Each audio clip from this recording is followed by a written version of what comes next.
Just Shoot Me was in the 90s. And if you said NBC in the 90s had so many comedies, some were good and some were terrible. But now if you look at NBC, are they doing any comedies? Like maybe two? Yeah, maybe. Yeah. Yeah. So it's the same place, but it's the tide is clear. So for somebody to aspire to working on wacky, old-timey NBC comedies, it's very foolish.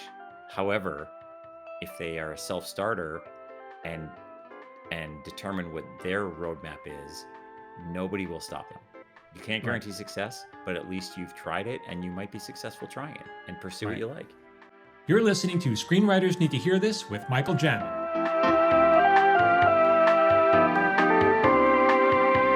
Hey everybody, welcome to Screenwriters Need to Hear This. My name is Michael Jamin, and Phil is not here with us today, but I have a special guest. This is our first time ever having a guest on our podcast, and I'm absolutely thrilled that it's, you know, in Hollywood people say, this is my good friend, but it's true. Rob, you're my good friend. And thank you. You're my good friend.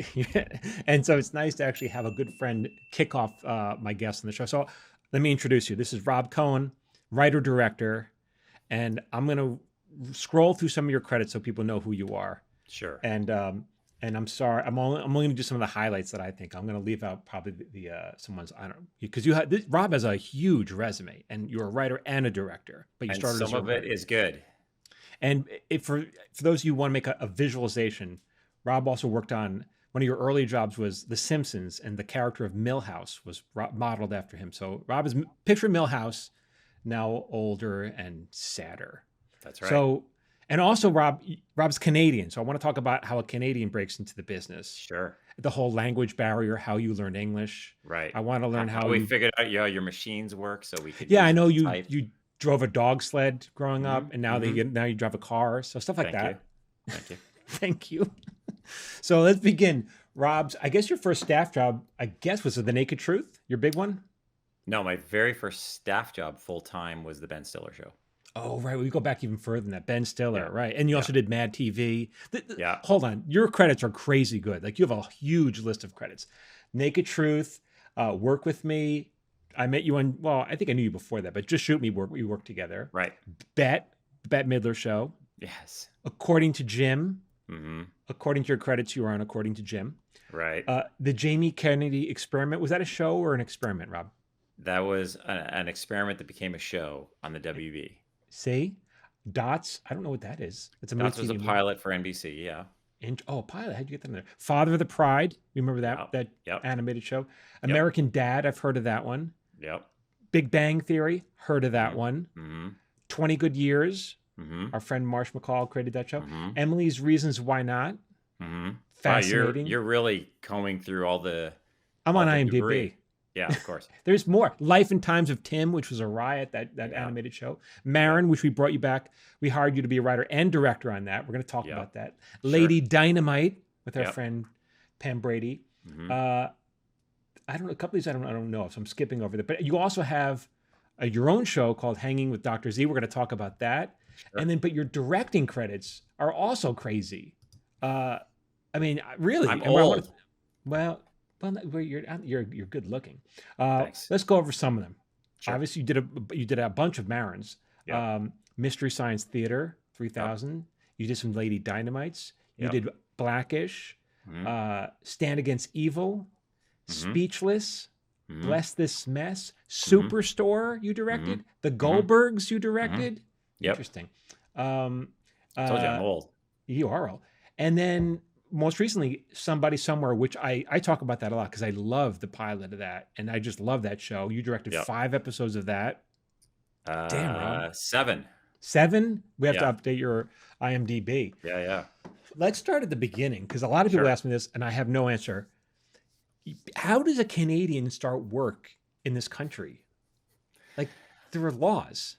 There are laws, and I mean, I know that Americans are all about purity.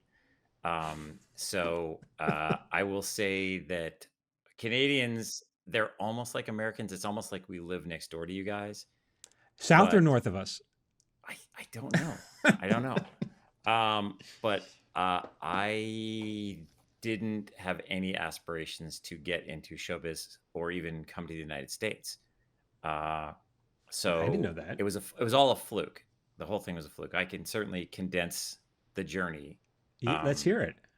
the fast version is I was a bit of a scamp as a young man, and was encouraged to live on my own at a young age.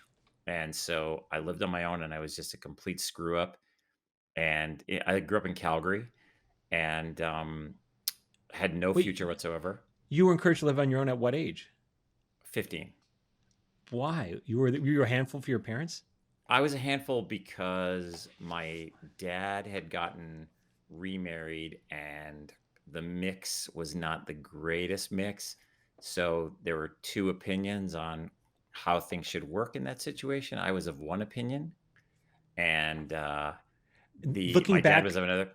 but Mhm. looking back on it, do you realize? Do you feel like you were wrong as a 15-year-old, or do you like, no, No, I was right. You were I right. was absolutely right. Interesting. Absolutely right.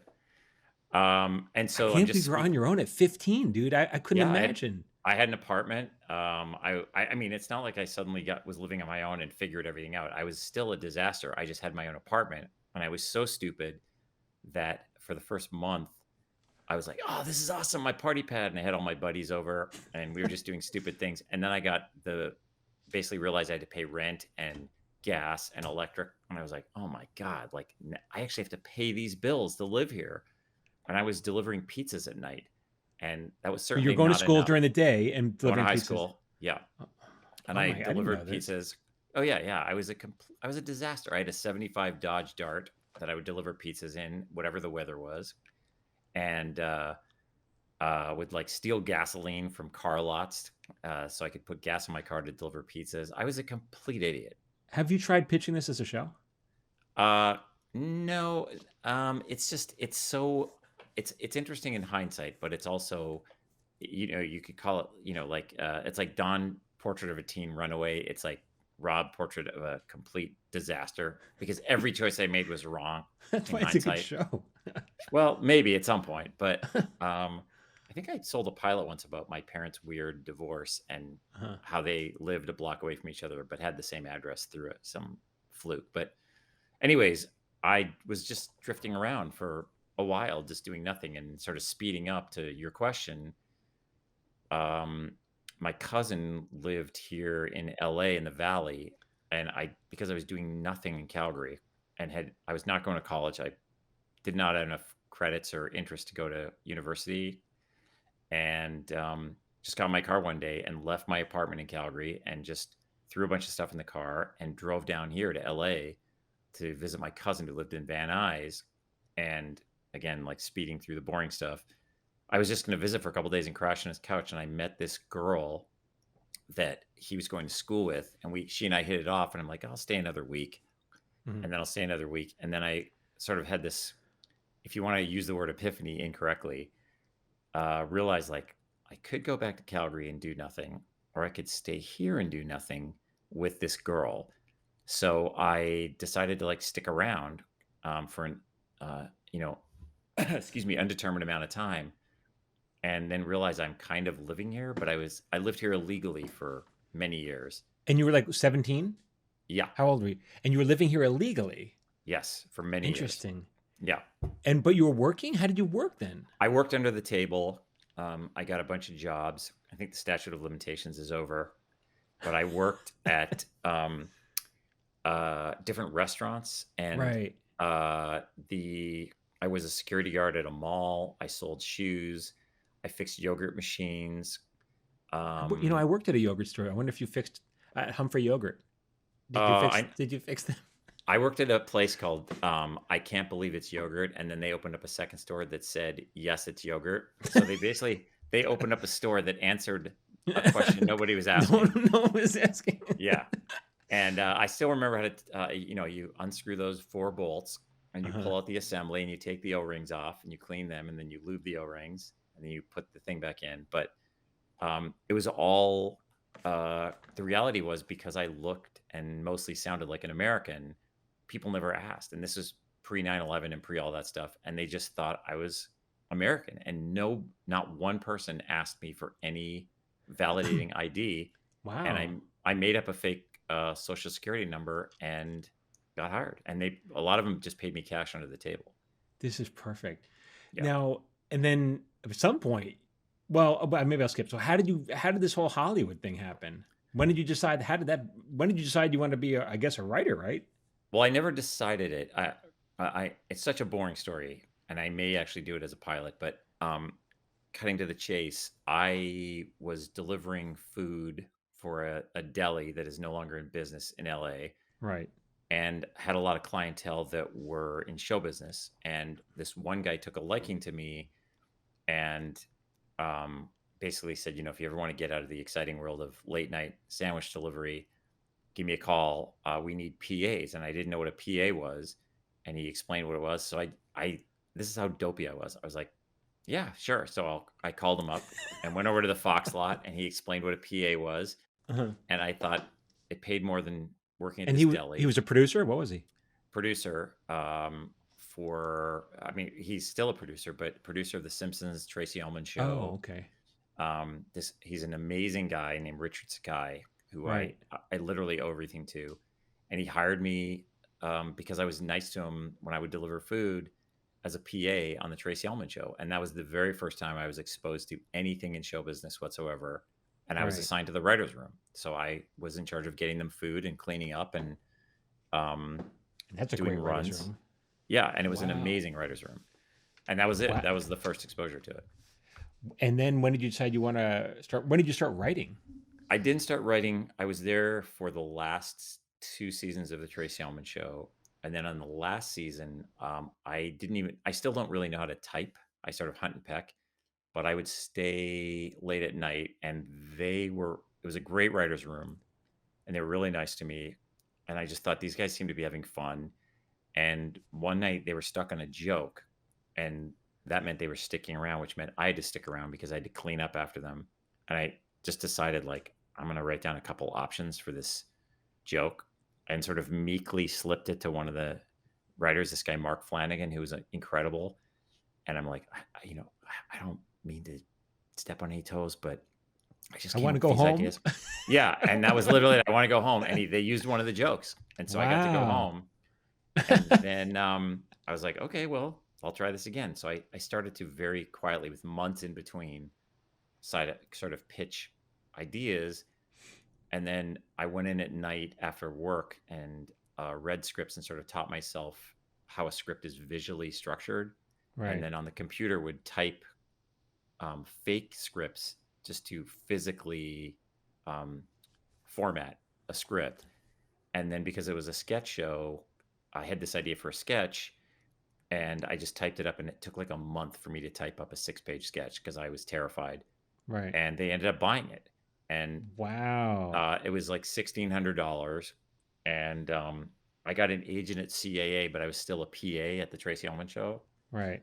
And then I thought, again, showing my lack of planning for my life, it was like, this writing thing seems kind of fun.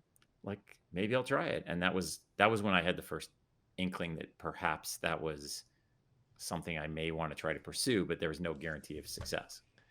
And then you just continued writing spec scripts, and your agent started submitting you places? I wrote a bunch of spec stuff. And then by that point, the Tracy Ullman Show was canceled, and they switched. It was the same production company as The Simpsons, which was just starting. So they switched everybody over to The Simpsons. And then because everybody there was so great, when The Simpsons took off, it just was huge out of the gate. They had all these weird assignments that they needed help with, like, can you come up with 50 crank calls for Bart? Can you come up with a promo for this? Do the Bartman video that's going to be on MTV. And I'm actually looking, my very first check, sort of professional check, over on the wall, was for writing the intro that Bart Simpson was going to say on MTV for the Do the Bartman video that had Michael Jackson on it. Right. So I got $300, and then just started sort of, writing weird things. And the first actual job that I got was I was recommended by one of the writers to these producers named Smith Hemian, and they were doing a 50th anniversary Bugs Bunny special for CBS, and they needed a writer that knew a lot of stuff about Bugs Bunny. So I had a meeting with them. They hired me for $2,600 to write this whole special, and that was like my first professionally produced credit of something that was I was involved in from the beginning to the end. Right. But I was still a PA. And none of this. See, people ask me like, "Well, do I have to move to Hollywood to work in Hollywood?" And like, Right. I mean, this wouldn't happen if you were not in Hollywood. Oh yeah, and it was everybody says this, but it was absolutely a different time. And I Uh, also think that because it was the late 80s, early 90s, um, and there were way more jobs. mm, And also because sketch shows were so popular, people needed little bits. And also being around the Simpsons from the beginning, it was great. Like that, the Do the Bartman thing, I sweated over that for a week, and it was mm, probably 4 sentences. right. And I would write like top 10 lists for Letterman and try to send them in like naively thinking, here's 20 top 10 lists. Maybe you guys will like them. And I would stay there late at night in the office on the Fox lot by myself with, feral cats giving birth under the trailer, um, just writing weird stuff and kind of figuring out the job as I was doing it. And then how did you get the Ben Stiller show? This has got to be all so boring. I think it's fascinating. Well, the way I got the Stiller show was The Simpsons had taken off, and I was still working for Gracie, and had an idea for an episode, and it was season 2 of The Simpsons, and so I went and just wrote this episode on spec on my own, and it was basically a Die Hard parody because Die Hard had come out just like a couple of years before that about the power plant where Homer works getting taken over, and he inadvertently becomes a hero and saves a power plant. Mm-hmm. So I wrote this whole spec. I turned it into Sam Simon, who was running the show. It was just great, and he loved Yeah. it.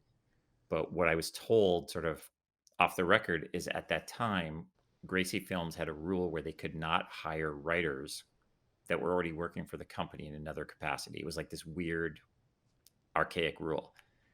So, being a ding dong, I was like, "Oh yeah, well screw that, I quit." So I walked over to the main bungalow and spoke to Richard Sky, and I was like, "You know what? I think that rule's terrible, and Sam likes my script, and I just think I'm going to try this writing thing." And I quit. And they're like, "Well, we're sorry to have you go." And then as I was walking back across the parking lot to get my stuff, Sam grabbed me, and he's like, "I heard you quit." And I said, "Yes." And he goes, "Well, now you don't work here anymore. So now we can hire you, but we can't use your idea because you pitched it to us when you were an employee." And I was like, "That's weird." But cutting to the chase, they took me upstairs to the writer's room, and they had an index card that just says, Homer invents a drink and Moe steals it. And so they said, we loved your script, and you've been here since the beginning. Like, we'd love you to write an episode. And I was like, absolutely. I was freaking out. And I said, like an arrogant idiot, I was like, but I want to be involved in the entire process because I knew the process because I was working on the show. And they're like, you got it. And so we broke the whole story, and it ended up being the episode Flaming Moe's. Flaming Moe. I didn't know you wrote Flaming Moe's. Wow. Yeah. So I wrote Flaming Moe's, and then time went by, and it got produced, and it was on the air. And the way that I got the Stiller show was I was doing punch up on this terrible movie for Morgan Creek, and met this other writer there named Jeff Kahn. And Jeff and I hit it off, and he's like, "Hey, they're shooting this weird pilot at my apartment. You want to go check it out?" And I was like, "Sure." So we went over, and it was the pilot for the Ben Stiller show. Mm-hmm. And Ben was there, and he and I hit it off. And he was asking what I'd worked on. And I said, this episode that had just come out for The Simpsons called Flaming Moe's. And he was like, "I love Flaming Moe's. You wrote that?" So he said if his pilot ever became a show, he would love to hire me because he and I had so many similar references in our life. We love disaster movies and all this other stuff. So we really clicked. And then a couple months later, the show got picked up, and he called me and said, "I want to hire you." And that was my first staff job. Wow. What a tale. What a tale. It is. No, I think it's so cool. I've known you all these years. I didn't even know that, dude. Yeah, And it's all then flukes. It's all flukes. it's all, yeah, but it's also you putting yourself out there. And I don't know. That's amazing. Yeah, I mean, I'm very fortunate these flukes happened because, But you're again, also, I hadn't. But you put yourself in a position to have these flukes Sure. happen too, and you Yeah, were but if I prepared. hadn't, but I was prepared. But if I hadn't met Jeff that day and we hadn't gone to his apartment, I would not have met Ben, and that wouldn't have led to the Right. show, which But led to you're other also, things. I mean, honestly, and I mean this in a compliment, like you're one of the better connected, more most connected writers I know. You know a lot of people. Like, you're a friendly guy and you know a lot of people. I guess maybe because Yeah. you leave your house. No, but you're connected. You know a lot of people. It's I know, just but you get. I'm always surprised by who you like. You seem to know more people. Yeah, but it's only because um I just think I hate this term, but I think the alt comedy scene was starting when you and I were starting off in LA. Yeah. And because, especially because of the Stiller show, that whole crew were so important, like Janine and David Cross and all those guys were so important to the alt comedy scene. And then that's where Jack Black and Tenacious D started, and all these other people, Will Ferrell, like they were all Mhm. coming up that way. I just think it was timing of an era that was happening. So But we were were you just, involved in that? Like, did you do like? What do you mean? Did you go to those shows and stuff? Like, oh yeah, I yeah, didn't. the Diamond Club. Yeah, I mean, it Yeah, was that was the whole scene, like Big and Tall Books, the I Diamond didn't even Club. know about it back then. Oh Really? my god, yeah, that was where everybody hung out. Like I even performed in some of those dopey shows just because Uh, it was a group of friends that were not famous yet, that were just doing these weird shows at this place, the Diamond Club in Hollywood, which is gone. mhm. And you could tell it was like, you know, Jack and Kyle, you knew they were amazing, but they were not Tenacious D yet. Right, And Will was not Will Ferrell yet. He was a guy from, the Groundlings. And right, people were just, Janine and David and Pat and Oswald and all these guys that were just right. So young let's talk ding about those dongs. guys. So they were, Sure. these are people putting themselves out there. It's not like Absolutely. they're not saying, "Hey, I put me in my movie." They're just putting themselves out there. They're doing Yeah. shows. Yeah. I mean, that's just how you do it. And so they're not asking to start at the top. They're starting at the bottom. Yeah, well, I think that's a great point, and I think using the Diamond Club shows, the Diamond Club was this horrible, horrible, dumpy club. A club is a loose term that was owned by one of the Stray Cat. Uh, Yeah, was it Stray Cats? Um, I know the band. the I didn't band, know the they Stray owned it. Cats. It Yeah. was like Slim Jim Phantom, I think, was the guy who owned the club.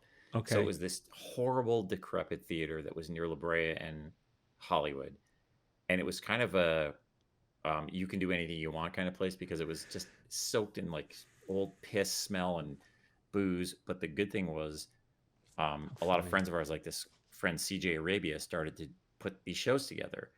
And so she would ask everybody in our little group that all hung out and traveled together and dated each other and whatever. It's like, hey, we can do these shows at the Diamond Club. And I'm not a performer, but it would be like we would build entire sets out of corrugated cardboard and paint them because the Diamond Club didn't care. They just wanted to sell alcohol to people that came to the shows. So there would be like, shows where you look now at the lineup, you're like, holy crap, that's like a lineup of insane comedy hitters. Right. But at the time they were not. They were just young weirdos. It's so because I moved here in '92. I lived Right. in West Hollywood. I lived right on the corner, and it's amazed how like we just didn't know each other then. You know. Yeah. Yeah, but you and I actually and Sievert sort of weirdly intersected with the Wonder Years, unbeknownst to us. I Uh, Well, Seaver wrote on that. I didn't. He sold the no, but Wonder Years. you guys, and you're credited on my episode. I'm Did we ever not. talk Maybe about Seaver. this? No, No, it's both I of you didn't work on the guys. Wonder Years. Sievert sold an episode, a freelance episode of Wonder Years. My partner. Because yeah, but it's so weird because on screen it's you two and me credited on the episode I pitched to Bob Brush that he tried to Dude, rip not off. me, dude. I don't have any credits on the Wonder Years. You Are you gotta if sure? I Oh, no. Sievert and his old partner. Yeah, his old partner. Yes, Yeah, yes. yeah. Sorry, it was Sievert and his previous partner. I'm surprised he got credit though. Okay, Well, wow, the whole thing was Bob Brush was just stealing ideas left and right. But wow. I, That's um, interesting. but that's But Sievert and I you never crossed wanted to. paths. I'm sorry. Well, I'm sorry. I cut you off. Go ahead. No, no, I was gonna say I didn't know you were Sievert yet, Right, but on that episode, Sievert and I share credit, even though at the time we were complete strangers. And then I right, really met him when I met you on Just Shoot Me. right, right. Now, did you never wanted to perform? I mean, it's funny because you No, have performed, but you never wanted to. I have performed reluctantly. I hate it, and it was like whether it was the Diamond Club show or if I've been like an emergency fill-in at the Groundlings. It's before I do it, I'm like, hey, this is cool. It's gonna like sharpen my brain, and it's gonna be a great thing. Just jump off the cliff and try. And then in the middle of it, I'm soaked in sweat and hate myself. And then at the end, I'm so relieved it's over, and I absolutely loathe it. Wait, I on Just Shoot Me, I remember we had you play the Yes, dirty bus. The dirty yep, bus boy was your dirty character. bus boy. Dirty, Yep, dirty, dirty bus and you hit boy. it out of the park. Well, all I had to do was sort of wiggle my eyes lasciviously while it was clear the older waitress and I were messing around. Oh my god, But that was I that was remember because that. Andy called me in and said, "Can you?" He's done that so many times where it's like when he had True Jackson, he's like, "We need somebody to be the Hobo King. Can you be at Paramount an hour?" I'm like, "Okay," but it's not because I love it. I hate it, but it's also it sounds so goofy that if I don't have any lines or something, then I'm fine doing it. But I ended up on so many shows I worked on as a writer being an emergency Right. go-to that I truly hate it. I truly hate it. Ian, but I should mention Rob is talking about Andy Gordon, who's a writer we've worked with a number of times. Yeah, Great guy and hilarious writer, but hilarious and so uh, funny. Like just as a person, yeah, really witty, really great really make you writer. laugh. Yeah. Yep. And you just had dinner with him.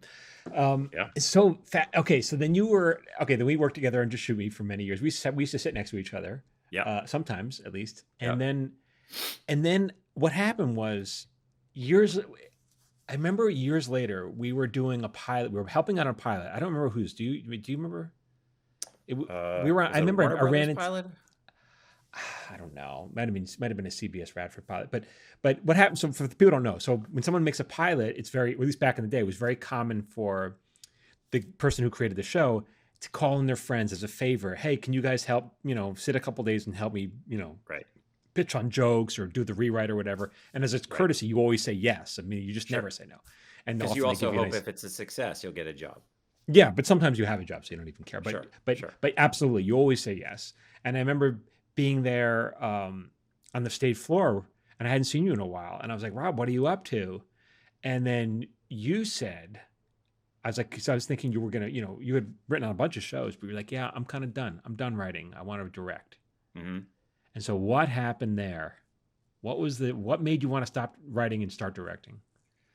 I feel like I'm going to continue to take long, boring stories and compress them. But the quickest answer is I'm so appreciative of the fluke that got me into writing. And I was a writer on TV shows for 18 years. Right. And I greatly appreciate the opportunity that it provided in all areas. But what was happening would be I would be on a show and they would need somebody to go supervise like a shoot on like at the Radford lot. There was that fake New York park, so they would need somebody to go film a scene that's supposedly Central Park. Right. Also, if they were doing any exterior shoots, I would volunteer to do that. And there's people Mhm. we know that are writers that hate being around actors and they just want to stay in the room. And I was realizing I wanted to get out of the room and Mhm. go where the action was. And then I would direct some friends of mine would do low budget music videos and I would do it for free. And then I was kind of building this weird little reel, sort of unknowingly. And then other friends of mine that part of those Diamond Club crowds that were now becoming well-known comedy performers were doing movies, and they would ask me if I would help write the promos, the commercials for the movies.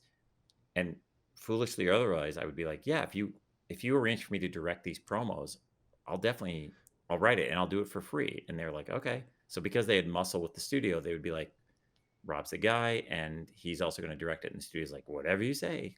Right. So I realized that I was really enjoying it. I'm not saying I'm good at it, but I was really enjoying it. And then building this sort of very weird reel. And then when the writer's strike happened, 2007, 2008, I was walking the picket line and kind of had this feeling in my head like if I go back into the room, I'm going to stay on the path of being a TV writer probably for many, many, many years. And this is an opportunity I was pretty honest with myself. It's like what I really, really want to do is be directing, like to make the stuff instead of write the stuff.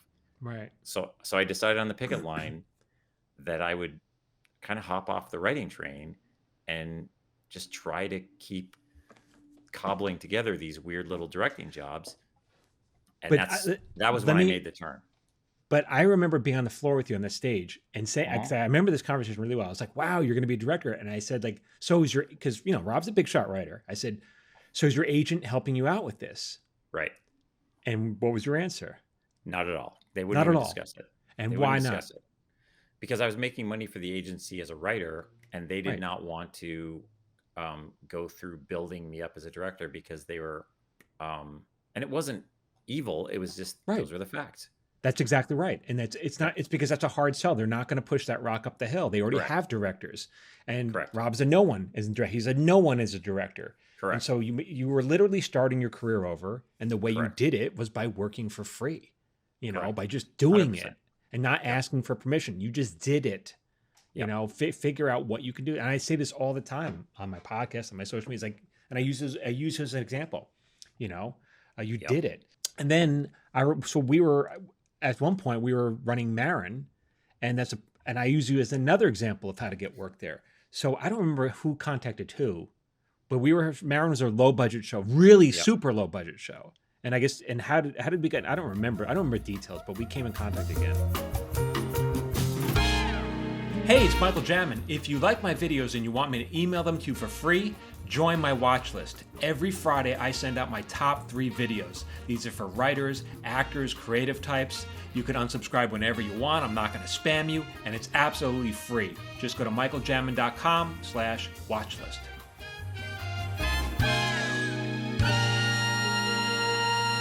You know what I think it was? I emailed you guys to congratulate you on the show, and we just started a dialogue. And then you guys very generously asked what I was doing, and I think that's how we loosely started this conversation. Right. But it was you, Sievert, Mark, who I'd known a bit in the past, and then was it Serpico or was it? Yeah, probably Serpico.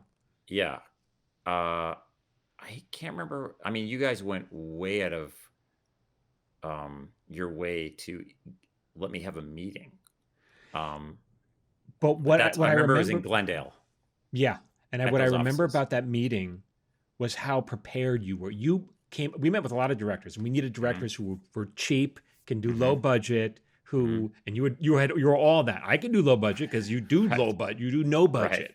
Right. And you came in super prepared. And I've talked about this before as well. I think on my podcast or on social media is like, you blew us away. So what you did is, I remember you watched the presentation, which was already shot, and then you blocked it. You drew up diagrams, and you said, this is how I would have shot the presentation. This is where I would have put the cameras. And see, by doing it this way, you have less setups, and Right. you don't have to move the camera as much. And because you're being efficient with your setups, you can make your day. You can get all the shots that you need because I'm not getting a ton of coverage. I'm just getting exactly what I need, and I'm then getting it fast. And the fact that you took all that time to draw those drawings, you proved to us. And I remember you walked out, and we were like, he's hot, he's the guy. He knows how to do it. You blew us away. So it wasn't like we did you a favor. You came in, you were prepared. Yeah, but I mean, again, I remember that meeting so clearly because I loved you guys. I thought the presentation was awesome and the show had all this great promise, but I loved the vibe of what the show could be and really, really wanted that job for those reasons and to work with you guys again, but also because I knew there was a way, and it was my old writer sort of producer brain thinking like, there's limited time, there's limited money. How can you maximize the writing and the humor opportunities, but your production schedule is so crazy tight? How can mathematically you do both things? And Right. I remember leaving that meeting and just like I didn't know what else I could have said, but it was really my experience as a writer and a producer, just like, this is how I would make this more efficient. Not that you guys were inefficient, but it was just how my brain had worked from the writing side. And that's what we appreciated most about you as a director is that you came from a writer. You're a writer, Hmm. so you understood the writing. You understood how to be true to the script, how to Hmm. service the script. And I gotta Hmm. say, it was always very easy working with you. It was never you had never had any ego attached. You were like, hey, is this how do you like this? Oh, you don't like that? Well, maybe you like this. It was Of always, course. pleasing the client, basically. But you guys Uh were not only were you my friends, but you guys were the bosses along with Mark. And I would say, just it's not even from a Canadian standpoint. It's like you're hired to visually capture the script that has been written. mhm. So if somebody's coming in thinking like, here's how I'm going to put my stamp on it, or this is going to be for my reel, it's a mistake because Right. what I love doing, and you guys were great showrunners, was if there was an idea I had, I would happily run it by you because it made it easier if you liked it. And if you said, well, we actually thought about it this way when we wrote it, it's like, that's cool. My job is to visually capture it. Yeah. And also it's like, this scene's running over. So here's an idea how we can pick up that time. Right. Or Mark has an idea. So it's like, okay, let's honor what Mark is saying. And Right. that's to me, it's your number one goal is to take the blueprint and build a house. And it was so easy because you guys, we all knew each other, but we all came from a writing background. Yeah. And it was like, well, this B story is never going to pay off this way. So what if we just save some time and just make this like a joke instead of a B story or whatever was going on? But I remember, uh, right? I was always relieved when you were directing. I was like, "Oh, this is going to be a good, fun week. It's going to be easy. It's mhm. going to be, yeah, we'll get what we need, Oh, I and loved it. yeah, I love wow, that show. yeah, that was. I mean, we had a blast, but Yeah, it was low budget. And then, so what yeah. do you say to? Because it's so many people, they do ask me like, well, how do I become a director? Uh-huh. And so, how would you tell people, young people just starting out? I would I would say just tell every them do what you just did, but go. Let's hear what you would say. no, I would say, again, to sound like an old man, times have changed. Hmm. Um, and I would say the number one thing is to show somebody that you have directed something, and that could be directing it on your phone Hmm. or making a short film. There's so many ways to do it inexpensively now with Hmm. technology. There's no excuse. Right. My second answer would be uh, it's to show the people that have written the show or have the script that you can not only be trusted to run the set and get all the scenes and get some options editorially, but that you also aren't literally just filming the script, that you're going to mind some more humor or Right. you have a style that's appropriate. And that's established in the first part that I said, which is make your own reel. Like there's a music video I did. The total budget out the door way before that was $2,000, like everything.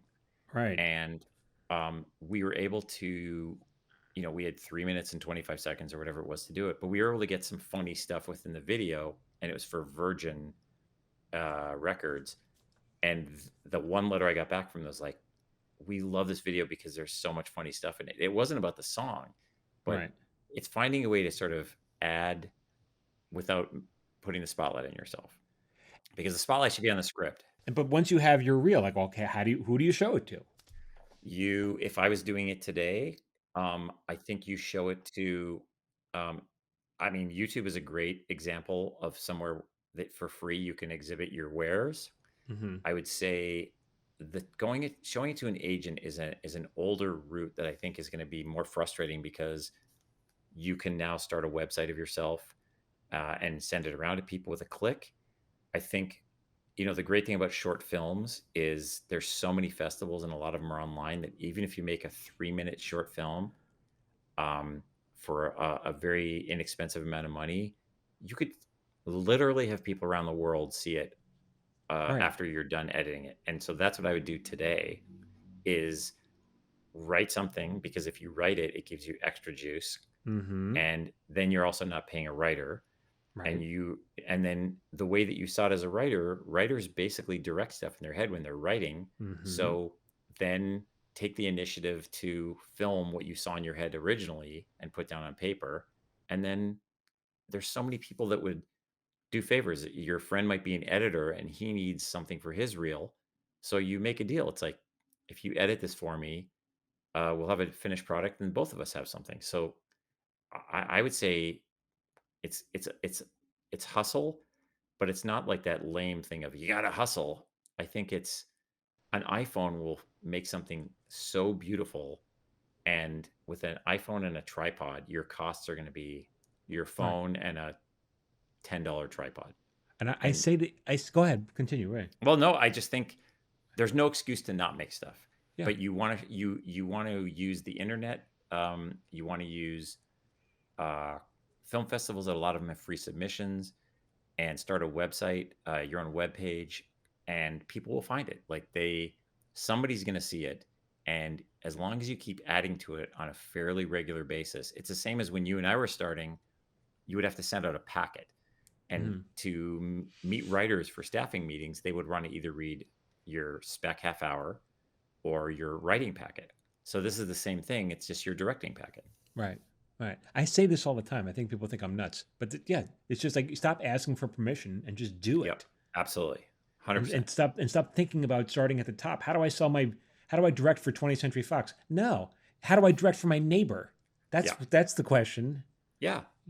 But that's what I Yeah. loved about those music videos. Not to keep referencing them, but you're the greatest thing is when the artist said yes, because I was like, oh, this is great. I'm gonna have a music video in my reel, and you realize like that $2,000 pays for catering, pays for editing, pays for a Mhm. DP, pays for lighting, pays for location, and you very quickly realize you have no money. But the challenge of that is so great and has so much value. These little jobs that people can take, because when you do show it to somebody, they go, "You made that whole thing for $2,000," That's or damn. "You made this short film for $100," and you could if you have a Mac and an iPhone, you Right. can make a film.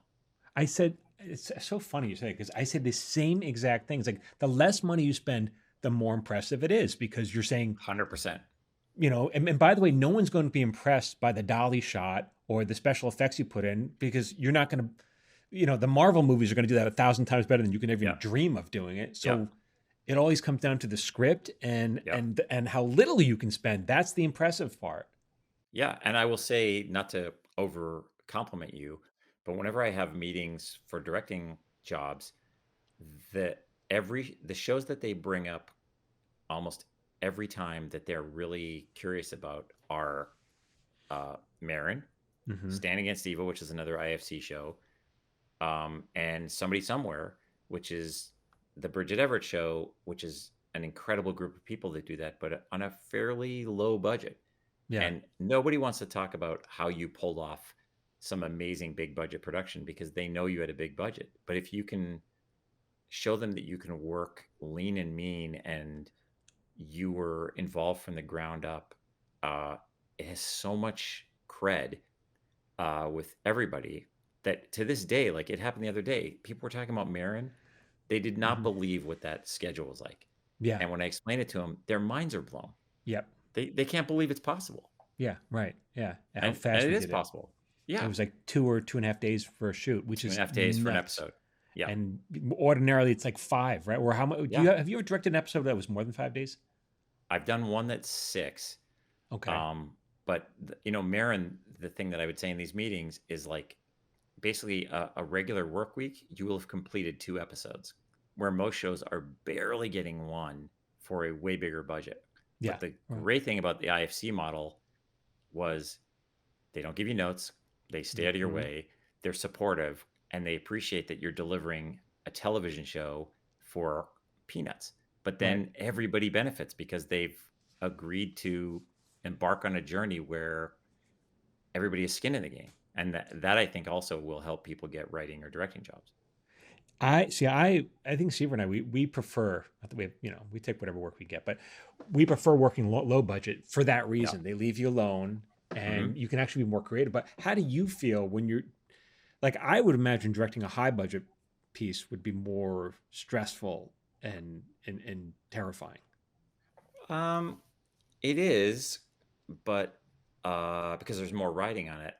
But I would say the larger budget stuff that I've directed, and it's not like major movies or anything like that, the the pace of things is a lot slower because Hmm. people have more time and more money.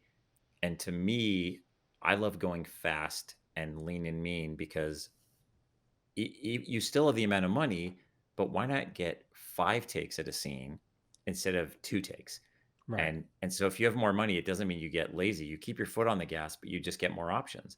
Right. And so I think uh, learning anything, writing or directing anything from the ground up with no resources will make you be more um, creative and more efficient. And people, when they're hiring you, certainly for directing, appreciate how efficient you are because you're basically saying, give me the keys to the bank and I will take care of your money and you'll have 5 choices instead of 2 choices. Right. And that's what it comes down to. And Sorry, just when you being a say nice choices, person. do you mean coverage or do you mean takes? Coverage. Coverage. Takes or So, coverage, right. Maron, we would rehearse it as we blocked it. Like it's not like we had these long, lazy rehearsals. It was like, okay, guys, we have 3 hours in the living room. Do Let's you have figure it out. more rehearsal times on your other shows? Yeah, we had no Some rehearsal time. Yeah, sometimes, but I also think that's built into the larger budget. So if it's a network single camera show, people can walk away to their trailers and you call them back when you're ready, and the lighting director gets everything perfect. And again, like with Joe Kessler, who was our awesome DP on Marin, Mhm. that guy works so well, just like run and gun, run and gun. Yep. And there's ways to make stuff look great. And also Mark, who's not a trained actor, was delivering some really heavy stuff, Hmm. and people are finding it as they go because I think that team mentality, if you're writing or directing, everybody's on board.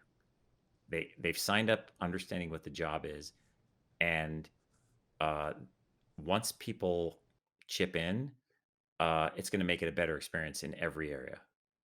Now I'm changing gears here, but you Sure. also do a lot of like this Dr. Z show. Like you do a Right. lot of it's like you do commercial work, but you also do like bizarre passion projects on the side, Hmm. right? So talk about like that. Like what's Well, is that hanging just with the Dr. love? Z, yeah, it was during the pandemic, and Dana Gould and Pete Aronson and I are friends, and we just everybody was stuck inside, and a lot of work had gone away because of the pandemic, and we just started talking and kind of came up on the fly of the show and realized we could make our own YouTube channel, and if we put the money together ourselves, then we're the studio, so nobody's going to stop us because we're paying for it.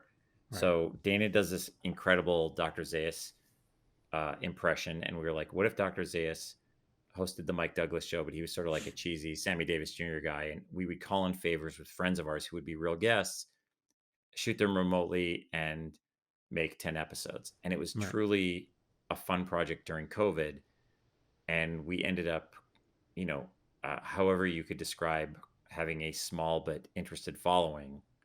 Um, Making season 1 of Hanging with Dr. Z, and we used the internet and Instagram and all that stuff, which led to us having a really successful Kickstarter campaign for season 2. And the budget, I wouldn't even use the word shoestring. I would say it Mm. was like a photocopy of a shoestring. But I love doing weird, silly stuff, and a lot of it is improvised, and it just tapped into all of our favorite ways to do stuff. But it was Right. working with friends, during a pandemic. Right. Right. People have friends and you do project with your friends, right? Yeah, and we have not made 1 penny on that show. We have lost money on it, but willingly, because going what I said earlier, we could guarantee it would exist because we were creating it and paying for it. So there's nothing stopping us. Why not? Like, why not do it? People often say to me like, they want me to read this. They want me to make their career. Sure. And it's like, you don't need me to make your career. You need three funny friends or three friends with a similar vision. Yeah, Do something with them. And that's exactly yeah, that's how you started. That's how I started. yeah. Um, and so that's why I say stop begging for permission and just start, doing it. Just do it. The thing that, like, using Hanging with Dr. Z as an example, and only because it's something that I was involved in, that came out of um, some friends of ours who were politically active when the elections were happening, the 2020 elections. Hmm. And there was a group that had reached out to my friend Colin to make a campaign to stop Mitch McConnell. And so they asked Dana and I, like, could you guys help us out? and there's zero money involved. But are you guys interested? So Dana and I just started to shoot the breeze, and we thought, let's just shoot Dr. Zayas basically talking about why Mitch McConnell should be stopped. We shot it in his backyard, and his girlfriend at the time played Nova, and he played Dr. Zayas, and we did it in front of a green screen sheet, and we knew we were going to put the Statue of Liberty from Planet of the Apes behind him, and shot a political ad in 2 hours. Right. And then we had so much fun with that, and this little weird ad kind of did well enough within the small circle of people that love Dr. Zayas political ads that's what led us to talking about the talk show. But again, it was just homemade. And my point is, I think whether people call it a passion project or whatever they want to call it, if they have an idea and they write it or they direct it or they do both, you immediately eliminate people saying you can't do it because you did it. But more importantly, the people that could give you other opportunities respect the fact that you did it and didn't wait around for somebody to give you an opportunity, because you will get the opportunities by creating your own opportunities. And that's one thing I always admire about you. You're very entrepreneurial that way, and it's like, yeah, you follow your heart. Yeah, but I'm also convinced, like, as fluky as my career started, I'm convinced that it's going to end. Every job will be my last. So I'm trying to keep more plates spinning.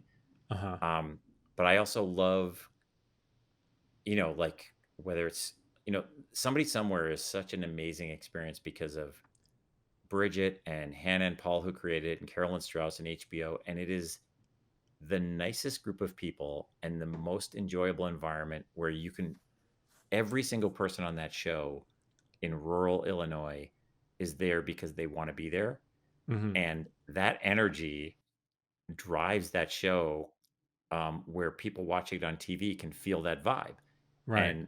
And whatever people think of that show, it's like summer camp where every year you get together and people are so excited to take very little money to be part of this experience. Right. And that the same thing can happen with person X deciding they want to make a short film or they want to make fake commercials or whatever, because they're going to set the tone and they're going to create the vibe. So I think it's a mistake if somebody's like, I only want to do cool stuff, or nobody's going to let me do my ideas. It's like, yeah, you're not letting yourself do your ideas. So when you told me you were starting your course, I'm like, the biggest obstacle to somebody making anything these days is the person who's bitching about it. Yeah, that was me. Yeah. No, but it's all doable. Can you guarantee success? No, but you will gain amazing respect and opportunities by having it be tangible instead of complaining about it. Yeah. Yeah. Yeah. And that's just a fact. That's just a fact. Well, where do you see, because the industry has changed so much since we started. I don't know, what's your prognosis for the future? What do you see? People ask me this, like, I don't know. I think, what does the present look like? Well, I don't know, but I think it's quite obvious that streamers are the future and broadcast networks are not the future. So you and I were lucky enough to start in sort of part of the glory days of the 90s when, you had multiple staffing meetings. It would be that sort of dating circuit for a few weeks where you would bump into people going in and out of offices, and you started off like having 4 offers, and then it would be 2 offers, and then it would be 1 offer, and then it goes from you hoping you do get an offer or hoping you get a meeting, and you could see the tide has turned. So to me, the future is definitely streaming and smaller budgets, shorter orders. And if somebody is expecting it to go back to people paying you a lot of money to do 22 episodes of a TV show a year, I think that is very foolish. Yeah. In my opinion, because it'll never go back to that. Yeah. Yeah. But it shouldn't go back to that.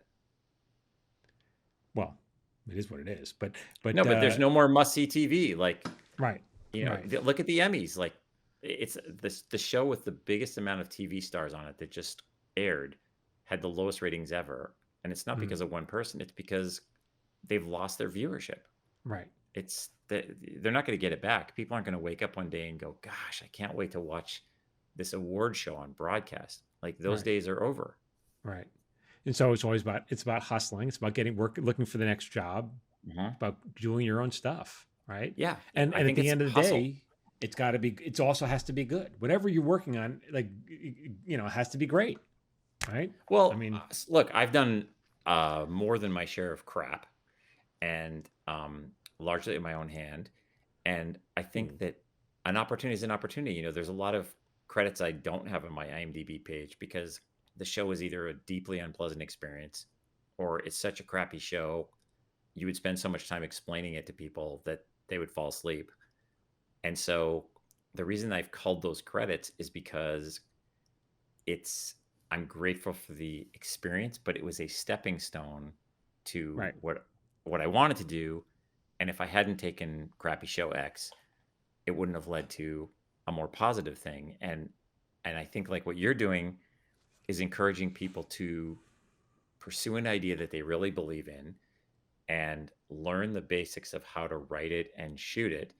And mm-hmm. just that small amount of initiative, even if you never show your project to anybody, you've made it. It's an immense amount of satisfaction. Mm-hmm. That's right. That's Incredible. exactly right. And I say that as well. And if you didn't enjoy it, then this Hollywood thing is not for you. Because if you're not enjoying Correct. it for free, you're not going to enjoy it when someone's paying you. It's just you're just going to get money for it. That's it. Yeah, and So there's people that do that and they make a fortune, but it's also, like not to keep talking about when you and I started, but mm, Just Shoot Me was in the 90s.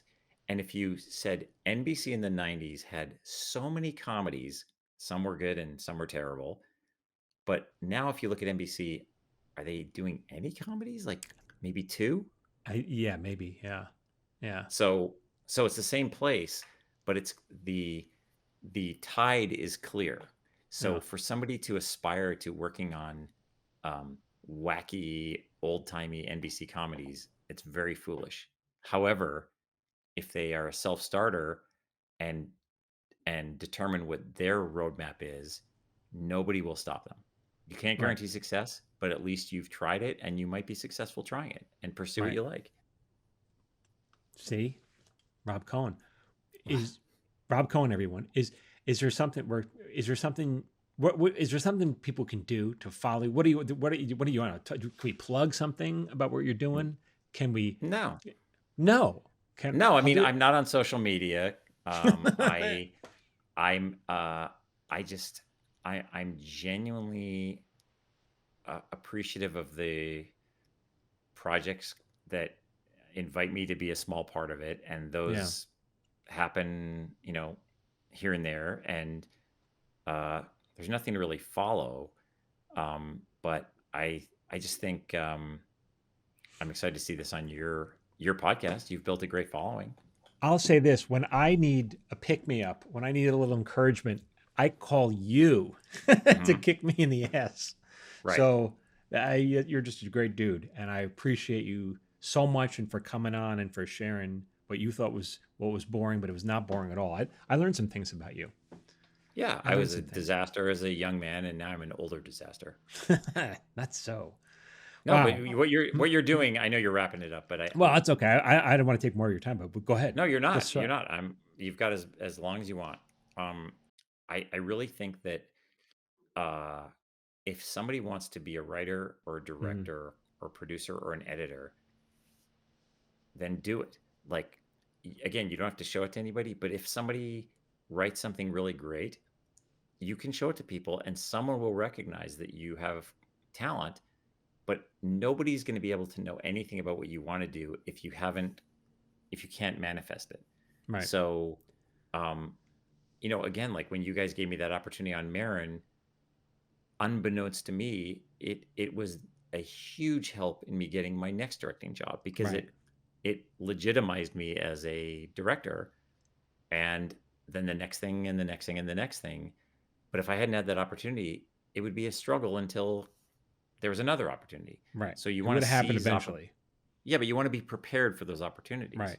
Right. Um, so I just think that's just common sense. But what you're doing now, like if I told you you're going to be doing this 5 years ago, you would laugh. I would have said absolutely not. Yeah. Yeah, of Yeah. course. Yeah. Wisdom. Rob, Hustle. hustle, Yeah, muscle. That's it. I can't thank I you enough loved for it. coming on the show. Anytime, And man. thank you for being my first guest. I didn't. I'm surprised I let you talk so much. I thought maybe I'd be doing all the talking. No, I'm surprised I talk so much. I'm surprised I let you get a word in edgewise. Yep. I talk a lot. Dude, thank you so much again. Anytime, I love it. Don't go anywhere. We're gonna have a post-mortem wrap up after this. But thank you everyone for listening, and until next time. This has been an episode of Screenwriters Need to Hear This with Michael Jamin. If you'd like to support this podcast, please consider subscribing, leaving a review, and sharing this podcast with someone who needs to hear today's subject. For free daily screenwriting tips, follow Michael on Instagram, Facebook, and TikTok at Michael Jamin Writer. You can follow me on Instagram, Facebook, and TikTok at Phil A. Hudson. This episode was produced by Phil Hudson and edited by Dallas Crane. Until next time, keep writing.